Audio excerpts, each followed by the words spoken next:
Bem-vindo à Escola Bíblica Virtual da Assembleia de Deus Anglo-Brasileira, em Londres. Lição de número 1. Por que somos cristãos? Então você é cristão. Mas o que quer dizer isso? Quais são as responsabilidades que você tem como cristão? Quais são os seus direitos? Quais são os seus deveres? O que exatamente Deus espera de você em relação a Ele e em relação às pessoas que estão ao seu redor? É claro que todos nós somos cristãos porque acreditamos que Jesus Cristo é o nosso Senhor e Salvador. Mas há muito, muito mais por trás desse título.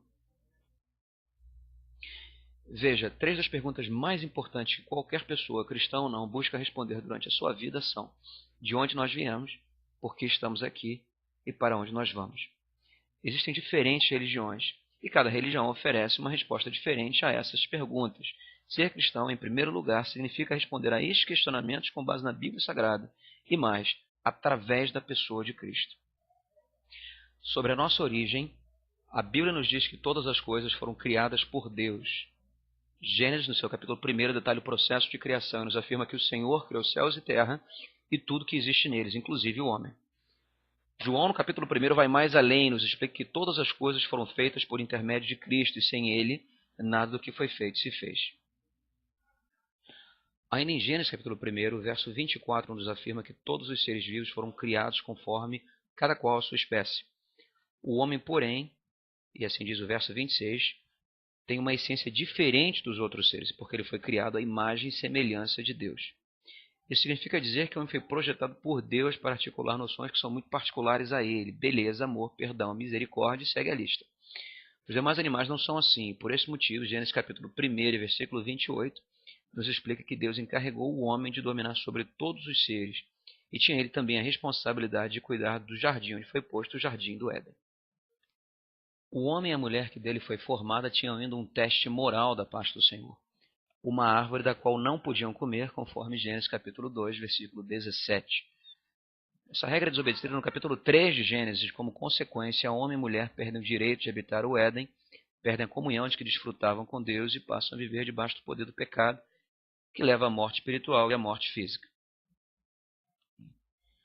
Diante do pecado, a justiça e a santidade de Deus exigem que a sentença pela desobediência seja integralmente cumprida.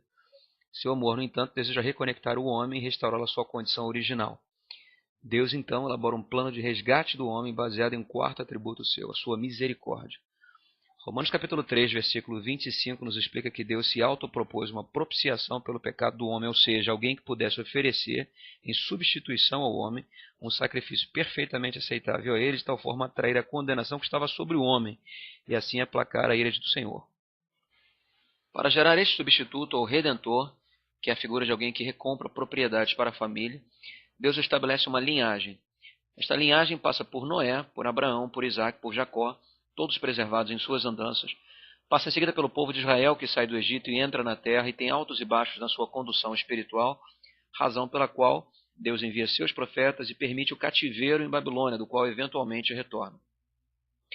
Quando vem Jesus, conforme Hebreus capítulo 2, versículo 17 explica, ele é em tudo feito semelhante a seus irmãos, para se tornar um sumo sacerdote misericordioso e fiel nas coisas concernentes a Deus, a fim de fazer propiciação pelos pecados do povo. Essa é a razão pela qual Jesus foi 100% homem.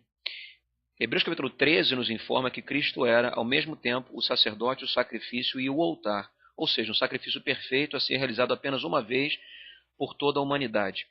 2 Coríntios capítulo 5, versículo 19, nos diz que Deus estava em Cristo reconciliando consigo o mundo, não imputando aos homens as suas transgressões e encarregando à igreja a palavra de reconciliação. Por isso, Cristo também era 100% Deus.